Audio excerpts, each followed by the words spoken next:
अरे येऊन येऊन येणार कोण? गाठीशिवाय हायच कोण? येऊन येऊन येणार कोण? गाठीशिवाय हायच कोण? अरे आपलं काम आपलं काम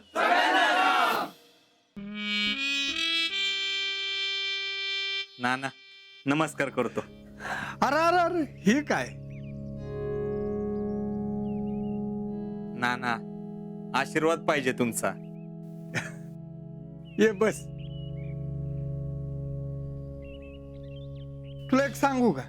नाना तुम्ही सांगायचं आम्ही ऐकायचं. बोला की. अरे तुला तर माहितीच आहे मी स्पष्ट बोलणारा माणूस आहे. उगाच तोंडावर एक आणि पाठीमागे एक आपल्याला नाही आवडत.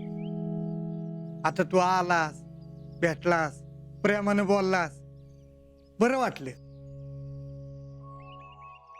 आणि आशीर्वादाचं म्हणशील ना तर मी एवढा मोठा माणूस नाही रे तुला आशीर्वाद द्यायला.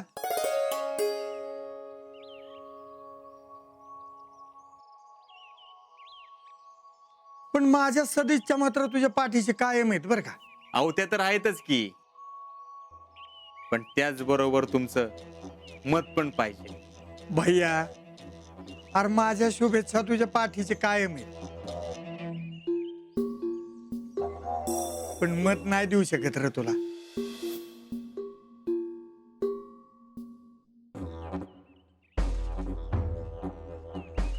भैया अरे मी तुला आधीच सांगितलंय. अरे बँकेचा कारभार सगळा सुरळीत चाललेला असताना तुम्ही पॅनल उभं केलं.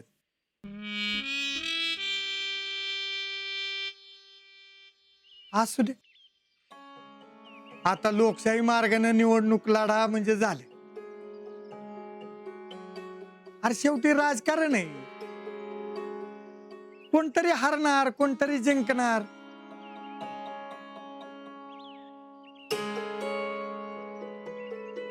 पण निकाल लागल्यावर एकमेकाचा द्वेष करू नका आणि कायम बँकेच्या विकासासाठी एकमेकाच्या पाठीशी खंबीरपणे उभे राहा. नाना अहो म्हणूनच आम्ही तुमच्याकडे आलोय. तुमचं बहुमोल मार्गदर्शनच आम्हाला पाहिजे. तुम्ही तुमचं मत सांगितलं, आता मी सांगतो. या घडीला विजय आमचाच होणार.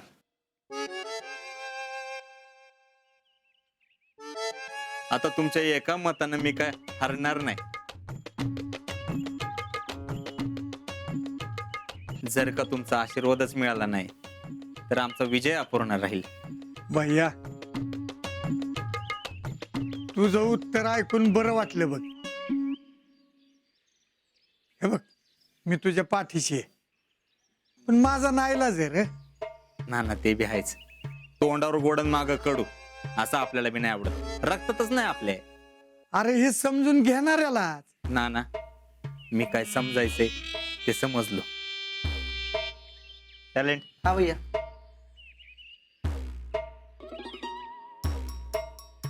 काठी चिन्ह आहे आपलं. हा? आशीर्वाद द्या. रामकृष्ण हरी.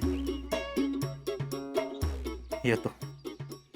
अरे येऊन येऊन येणार कोण? गाठीशिवाय हायच कोण? येऊन येऊन येणार कोण? गाठीशिवाय हायच कोण? येऊन येऊन येणार कोण? गाठीशिवाय हायच कोण? अहो एवढं उघड उघड बोलायची काही गरज होती वय? अहो ना तू राजकारणी माणूस आहे. अरे हो, पण माणूसच आहे ना. मागणे कटकट होण्यापेक्षा बोलून टाकलेलं बरं म्हणून बोलून टाकलं. अहो पण इतकं तोंडावर बोलून कशाला कडू व्हायचं? नुसतं वय वय म्हणायचं ना, आणि मग ज्याला आपल्याला मत द्यायचं ना त्यालाच द्यायचं. तुझं बी काही चुकत नाही, पण मी पण माझ्या ठिकाणी बरोबरच आहे ना. नाना म्हणतात ते बरोबर आहे. हिशोब जिथल्या तिथंच करायचा. हे शितले, तू अजून लहान आहेस. हे राजकारणी माणसं कुठं वाचपा काढतील त्यांचा नियम नाही. आणि आपला पत्ता झाकूनच ठेवायचा असतो. पण नानानं त्यांचं मत मांडलं आणि ते त्याच्यावर ठाम आहेत. मला यात काही गैर वाटत नाही. ते भैया मऊ लागलं की ढोपरानं खांदत. मला नाही वाटत नानांचं काय चुकलं. पोरगी अक्षी बापावर गेली. बघा तुम्ही बापलेक दोघं काय ते. पण उद्या काय झालं ना तर तुम्हीच निस्तरायचं.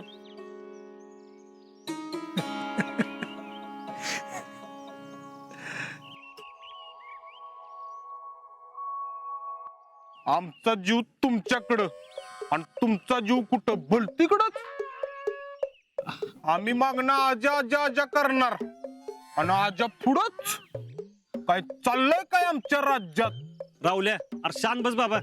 आता कान धरून उठा बशा काढू का? हा नाही तू म्हणते तर ते बी करतो.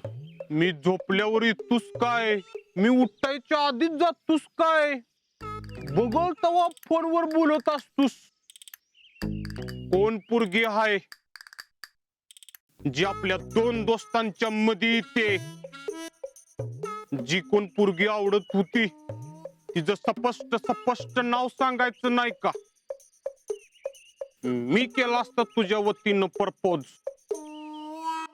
पण असं लपून चपून करशील असं वाटलं नव्हतं मला. बिनढोक. हे राहुल्याला नक्की काय म्हणायचंय? ह्याच्या तर बोलण्यावर ना असं नाही वाटत याला काय कळले. आजा खरं खरं सांग, तुला कोण आवडतंय? राहुल्याला का? अरे मला आवडत असतं कोण तर पहिलं तुला सांगितलं असतं ना. ए, गंडवू नको मला. मग एवढा तासन तास पुन्हा बरं बोलत बसतोस. ते होय तेच मी सांगणार होतो तुला. सांग ना कोण आहे ती? अरे ती नाही ते होय.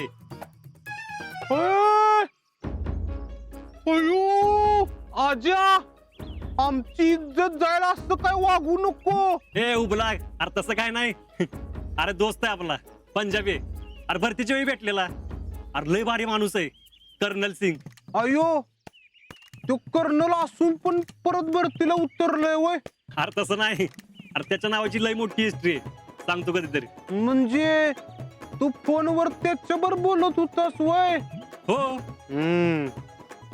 आता तू म्हणतोस म्हणून विश्वास ठेवतो. नक्की पंजाबीच हाय का? नाहीतर असायची कोणतर पंजाबी ड्रेस वाली. आ आ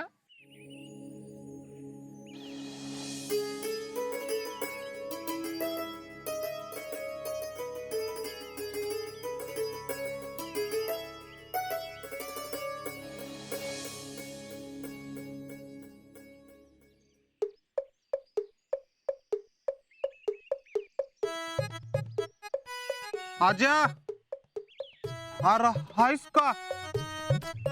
मला वाटलं गेला बिलास का काय. अरे तुला सोडून जाते वे. आजा शक्र्या म्हणत होता माणूस असं शून्यात बघायला लागलं की समजायचं तो प्रेमात पडलाय. मी नाही का असं शून्यात बघत बसतो. मला सगळीकडे शीतलच दिसते. आता पण शीतल दिसत्या. शीतल शीतल